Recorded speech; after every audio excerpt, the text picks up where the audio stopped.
Olá, vamos começar a nossa aula de número 4, de leitura e compreensão de textos em língua inglesa.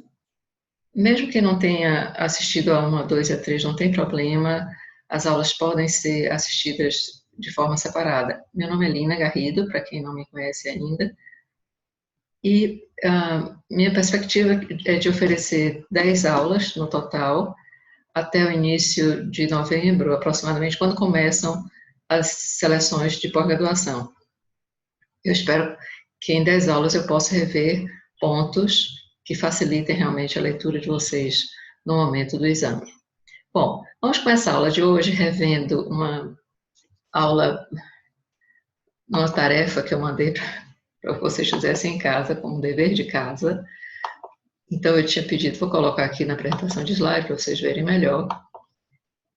Eu pedi que vocês lessem e traduzissem essa charge para que vissem uma charge de consenso de humor e, ao mesmo tempo, revissem as formas irregulares do verbo no passado em inglês. Alguns exemplos. I met someone wonderful in a chat room and then I found out she's a cat. Então, nós temos aqui a frase eu encontrei alguém maravilhoso numa sala de bate-papo e então descobri que ela é uma gata. E é claro que aqui é gata, não no sentido que nós dizemos de bonita, etc., mas uma gata realmente o animal, a fêmea. Né? Então, quando ele diz I met someone, met é o passado de meet, encontrar, eu encontrei alguém maravilhoso numa sala de bate-papo, and then, então, depois, eu descobri, I found out, que é o passado de find, que ela é uma gata. Lembre que find é achar, encontrar, mas que sempre que você encontra a expressão find out, a melhor tradução é descobrir. E o segundo dever de casa que eu passei foi essa frase de Mahatma Gandhi, que eu acho que é uma boa reflexão, além de me permitir rever com vocês assuntos que foram vistos na aula passada. Um não pronunciado da mais profunda convicção é melhor do que um sim meramente pronunciado para agradar, ou pior, para evitar um problema. Eu acho que é uma boa reflexão para quem não sabe dizer não, não é? Então, vamos voltar esse pedacinho para tirar alguma dúvida. Um não pronunciado, dito, da mais profunda convicção, deepest, lembram que é o superlativo, a forma superlativa, é melhor do que um sim. Better é aquela forma irregular de good, da forma comparativa, é melhor do que um sim. Meramente, merely, nós temos a palavra em português, se a gente lembrar que li, a terminação é ly, corresponde a mente. Em português, a gente deduz que a palavra é meramente pronunciada ou dita para agradar, ou pior, worse, que é a forma comparativa de bad, para evitar o problema. Então, um não pronunciado da mais profunda convicção é melhor do que um sim, meramente pronunciado ou dito para agradar, ou pior, para evitar um problema. Eu acho que essa frase é muito boa para muita gente, não é? A gente às vezes não consegue dizer não às coisas que nos solicitam. Bom, então a aula de hoje, eu escolhi um texto, é o trecho de um texto, que era um texto muito longo sobre especulações sobre o futuro da ciência, porque eu achei que eram coisas interessantes, são previsões, não é, que um cientista faz, que eu acho que vale a pena a gente dar uma lida. E queria chamar a atenção o seguinte, nós vimos nas outras aulas, eu chamei a atenção para algumas estratégias de leitura que podem ajudar vocês na compreensão do texto. Chamei a atenção para as palavras que são semelhantes no português e no inglês, chamei a atenção para a ordem das palavras em inglês, que na maioria das vezes é diferente do português, e chamei a atenção para que se dê importância aos títulos e subtítulos. E hoje eu quero chamar a atenção para o seguinte, os textos científicos e acadêmicos, geralmente eles têm na primeira frase de cada parágrafo a ideia principal do parágrafo. Então, se numa prova você puder olhar os títulos e subtítulos e passar a vista rapidamente, por causa do tempo, né? Na primeira frase de cada parágrafo, você já tem ideia de que argumentos vão ser tratados naquele texto como um todo, e aí sim você vai para as perguntas da prova E você, quando volta ao texto, você já tem noção de onde buscar a resposta que o exame está lhe pedindo. Entende? Isso para efeito de prova. Para efeito de leitura, essa é uma técnica muito importante. Às vezes o texto é muito longo e a gente pessoalmente não tem tempo de ler o texto todo e a gente passa uma vista nas primeiras frases de cada parágrafo e vai se concentrar naquelas partes que realmente interessam. Entende? Então, é uma técnica que é importante para todo leitor. Veja aqui o próximo slide, nós temos, eu destaquei exatamente as primeiras frases para exemplificar o que eu quero dizer a vocês. Então, nós temos o título, a especulação, as especulações seria melhor no plural, no futuro da ciência. O subtítulo, projetando o futuro, projetando para o que vem adiante. Kelly tinha 5 coisas a dizer sobre os próximos 100 anos na ciência. Então, vamos ver o que Kelly diz, ou disse. Haverá muita mudança nos próximos 50 anos da ciência, mais do que nos últimos 400 anos. Então, esse é o ponto principal. Haverá muita mudança nos próximos, the next 50 anos da ciência, do que nos últimos 400 anos. O segundo parágrafo vai tratar este será um século da biologia. Este será um século da biologia. Então, a gente sabe que o ponto a ser tratado, o aspecto a ser tratado neste parágrafo, diz respeito à biologia. Terceiro parágrafo. Os computadores se manterão liderando as novas formas de ciência. Então, nós temos aqui o aspecto, o argumento a ser discutido, o aspecto que vai ser tratado, vai ser relativo aos computadores. No parágrafo 4, novas formas de conhecimento surgirão. E no 5, a ciência criará novos níveis de significado. Então, se eu leio essas 5 frases, digamos, num texto que tenha 5 parágrafos, eu já tenho uma boa noção do assunto do texto. Aí eu vou para as minhas perguntas da prova, volto, já sabendo onde encontrar as suas respostas. Vamos ver aqui o texto agora, para ver se a gente confirma o que eu estou dizendo. O texto está enumerado, mas mesmo no texto que não tenha números, que sejam parágrafos, de fato, a gente pode fazer a mesma coisa. Então, no número 1, nós vimos a frase: haverá mais mudança nos próximos 50 anos na ciência do que nos últimos 400 anos. Essa frase que nós já tínhamos visto. Esse é o ponto de abertura do texto de Kelly. O número 2, este será um século da biologia. É o domínio da maioria dos cientistas, da maioria dos novos resultados, do maior valor econômico, de maior importância ética e de mais aprendizado.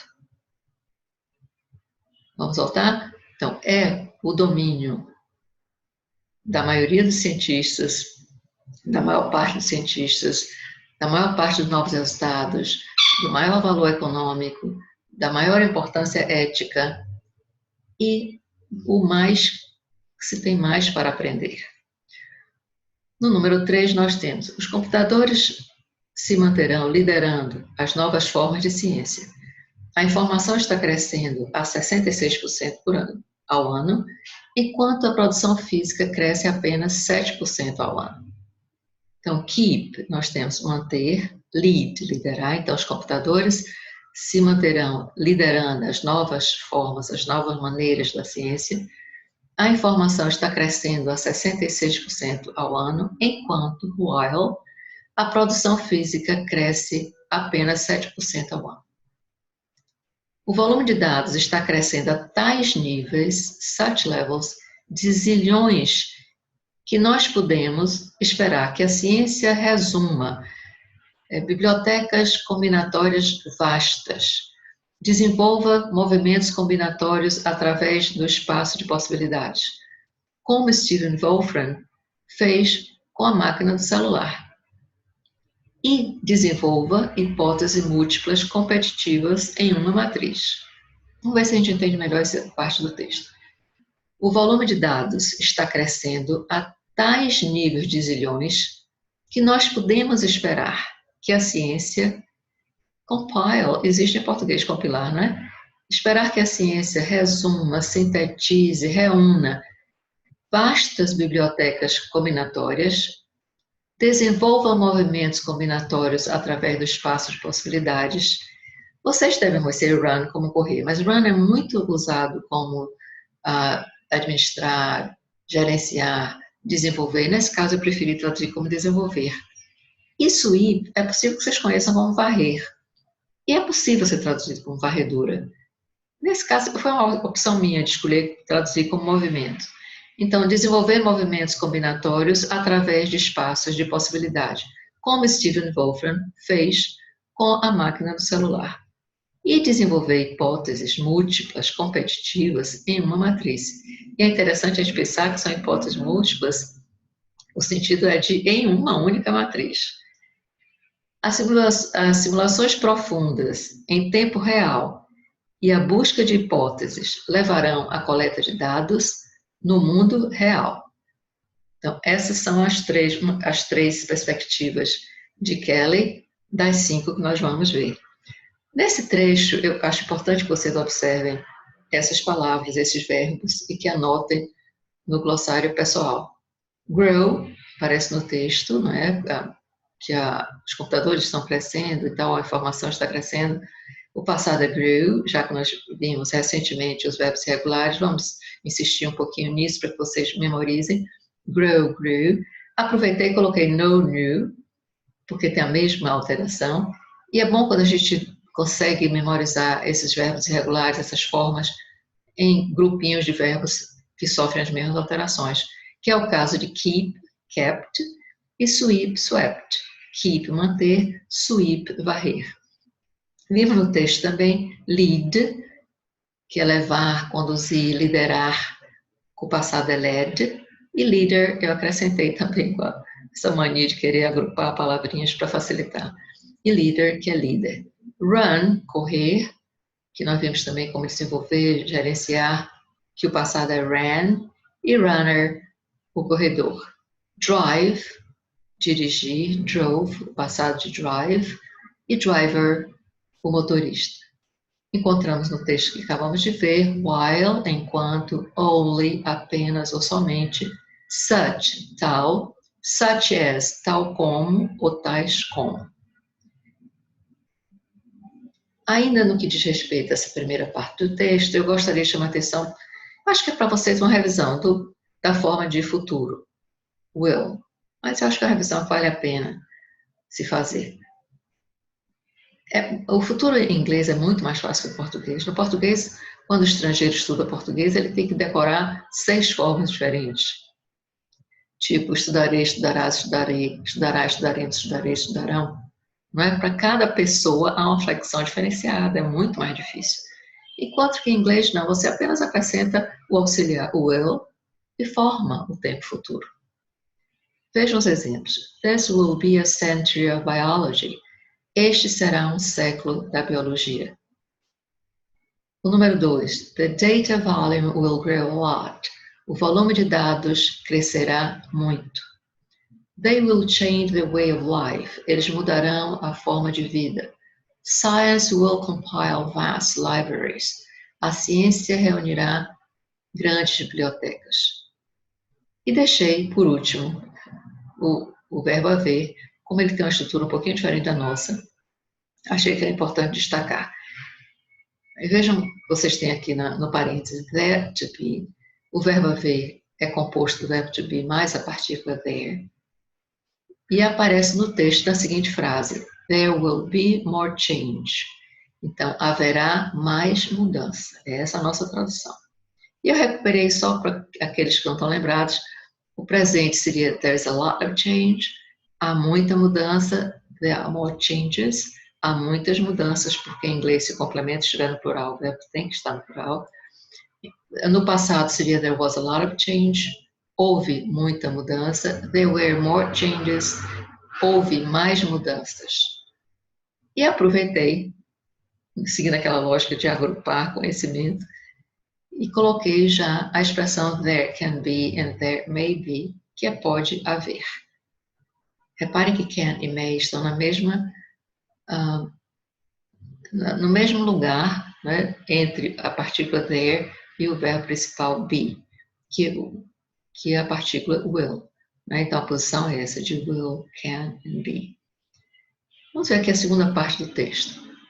Nós temos: novas formas de conhecimento surgirão. A Weak Science está liderando, está levando a artigos refinados perpetuamente, com 1000 autores.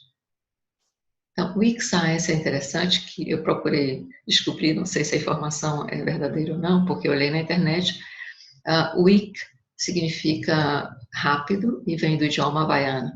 E é realmente o que a gente tem no Wikipedia, Wikimap, são informações rápidas e que são artigos, como ele diz aqui, papers, são artigos refinados, elaborados perpetuamente com 1000 autores, porque são informações que são constantemente reformuladas e acrescentadas, novas situações por diversos autores.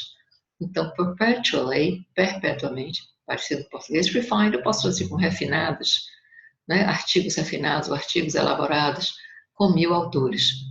Papers é usado como papel também, paper no singular é usado como papel em inglês, e como artigo ele pode ser usado também paper ou artigos papers.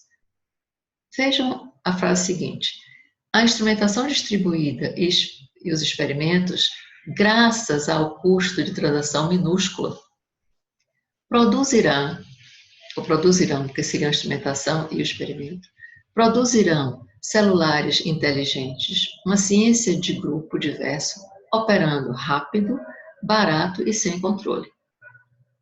Então, a instrumentação distribuída e o experimento também distribuído, graças ao custo de transação minúscula, produzirão celulares inteligentes, e aí mob vem de mobile, como dizem os ingleses, ou mobile, como dizem os americanos, celulares inteligentes, uma ciência hive mind, hive é colmeia mesmo de abelha, e é usado para dar a ideia de grupo, de grupos coesos, que têm o mesmo conhecimento, as mesmas propostas. Então, uma ciência de grupos coesos operando rápido, barato e sem controle. Coeso no sentido aqui de que tem os mesmos propósitos. Os resultados negativos terão valores positivos. Will have, terão. E aqui tem uma ressalva, no parêntese, há já um jornal de resultados negativos na biomedicina. Né? Para a pesquisa, interessa tanto o resultado negativo como o positivo. Né? A pesquisa não despreza o negativo de forma alguma, porque é uma referência também. Nessa frase, already, a gente já viu já, e there is, acabamos de ver, há. Triple blind experiments. Os experimentos diversos surgirão através de uma maciça coleta de dados estatísticos não invasivos. E aqui eu quero lembrar que na aula passada eu falava dos grupos nominais em inglês, que tem uma ordem diferente do português. Vejam nesse exemplo. Os experimentos diversos surgirão através de uma maciça coleta de dados, vou lá para diante, coleta de dados estatísticos não invasivos. Ninguém, nem os sujeitos, ou os pesquisadores, os experimentadores, compreenderão um experimento que estava em andamento até mais tarde. Vamos ver se a gente entende melhor. Quando se usa triple blind em inglês, se usa muito double blind em pesquisa, que são dois grupos de amostra, dois grupos de informantes. E acredito que aqui, quando ele usa triple blind experiments, quer dizer, vão ser experimentos de vários grupos, não é? De 3 ou mais, essa é a minha ideia aqui. Surgirão através de uma maciça coleta de dados estatísticos não invasivos, de dados estatísticos não invasivos. Ninguém, nem os sujeitos ou os pesquisadores, compreenderão um experimento que estava em andamento, estava em processo até mais tarde. Então, serão tantos experimentos e tais experimentos que mesmo os pesquisadores só se darão conta dos seus resultados mais tarde. E aí, no parênteses, nós temos a seguinte observação. No setor não é? Se a gente sempre tem nos sites o Q&A, o Question and Answers, Q&A. Então, nesse setor de perguntas e respostas, um, um dos examinadores, um dos pesquisadores, previu a vinda, o aparecimento de um artigo de zero autor, gerado totalmente por computadores. Vamos ver o que é que ele diz. Então, nesse setor de perguntas e respostas, um examinador previu o aparecimento de um artigo de zero autor, gerado totalmente por computadores. É interessante o afirmativo, não é? Nessa frase, é bom que a gente preste atenção a wholly como totalmente. Predicted, lembra o português? Predizer. Né? Só que a gente não usa muito predizer, a gente usa mais prever, então previu. Mas lembra o português, se isso facilitar para vocês lembrarem o vocabulário. É de predizer. E wholly, totalmente. Para concluir o texto, nós temos o quinto parágrafo. A ciência criará novos níveis de significado. A internet já é feita de 1 quintilhão de transistores, 1 trilhão de vínculos, de links, 1 milhão de e-mails por segundo, 20 exabytes de memória. Está se aproximando ao nível do cérebro humano e dobrando todo ano, enquanto que o cérebro não está. Está tudo se tornando efetivamente uma máquina, e nós somos a máquina. São interessantes as afirmativas desse cientista, não é? Merece realmente a gente refletir e contestar, ou confirmar se realmente vão acontecer ou não. Vamos voltar esse pedacinho para que a gente veja as dúvidas em inglês. A internet já é feita de 1 quintilhão de transistores, already já, 1 trilhão de links, 1 milhão de e-mails por segundo, 20 exabytes de memória. Nessa frase não tem dificuldade nenhuma, porque o already nós já tínhamos visto como já. Está se aproximando ao nível do cérebro humano e está dobrando todo ano. Approaching, se a gente pensar que o X em português, às vezes é o som de X, nós diríamos aproximar, se nós pensássemos assim, não é? Se pronunciássemos assim, facilitaria a nossa lembrança de que approach é aproximar. Pensem nisso, aproximar e approach. E nós temos a possibilidade do X sendo pronunciado como X em português, né? It's approaching the level. Então, está se aproximando ao nível do cérebro humano, brain, e está dobrando todo ano, enquanto o cérebro não está. Está tudo se tornando efetivamente uma máquina. E nós somos a máquina. Era isso que eu queria que vocês vissem nesse texto. Mas quero chamar a atenção para essa forma, assim, que é muito importante em inglês, que é a forma do ING. É muito comum a gente chegar no nível de aula em inglês que a gente veja o ING em tempos contínuos, em tempos progressivos. Ele está estudando, ela estava estudando. Mas não aparece só nessas situações. Veja os exemplos abaixo. Information is growing. Então, a informação está crescendo 66% ao ano. Essa é a frase que todos nós já vimos em algum momento, não é? Que é o presente contínuo ou o presente progressivo, como se diz. Weak science is leading to refined papers. A weak science está levando, novamente a mesma situação, a artigos reelaborados. E aqui nós temos uma outra forma. New ways of knowing will emerge. Novas formas de conhecimento surgirão. Eu disse em algum momento, em outra aula, que sempre depois da preposição, o verbo em inglês vem na forma ing. E nós podemos traduzir como a forma infinitiva, e eu dava naquela época exemplos como depois de estudar, antes de estudar. Em inglês vem a forma ing, mas nós traduzimos como infinitivo. E podemos traduzir como substantivo também, como é o caso aqui. Novas maneiras de conhecimento surgirão. A ciência criará novos níveis de significado. E temos uma outra possibilidade. Beginning. Ao começar novos experimentos, será comum, será usual, será corriqueiro. Reparem que a forma é beginning, mas a minha tradução não vai ser começando novos experimentos. eu vou traduzir como começar novos experimentos será comum. E na última frase eu tenho ele ainda não como gerúndio, nem como infinitivo, nem como substantivo, mas como adjetivo. A ciência pode desenvolver hipóteses múltiplas competitivas. Eu tenho aqui o ing como adjetivo, e existem vários exemplos em que ele aparece como modificador, como adjetivo. Então, lembrem disso, que há essas possibilidades de entendimento para o português. Então, o que é que nós vimos nessa aula de hoje, que a gente deve lembrar como importante? Vimos a importância de se ver os tópicos frasais, que são as primeiras frases de cada parágrafo. Revimos a forma de futuro com will e vimos também as possibilidades do uso da forma de gerúndio em inglês e as possibilidades da tradução no português. Eu gostaria que vocês ficassem com essas ideias, que elas facilitam com certeza a leitura de vocês. E, para não perder o hábito, eu vou deixar aqui uma frase para que vocês traduzam e reflitam sobre ela. É uma frase de Einstein. Logic will get you from A to B. Imagination will take you everywhere. E com essa frase, eu termino nossa aula de hoje e a gente se vê no próximo encontro.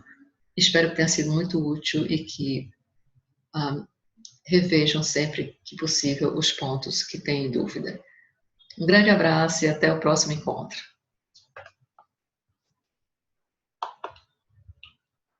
Até.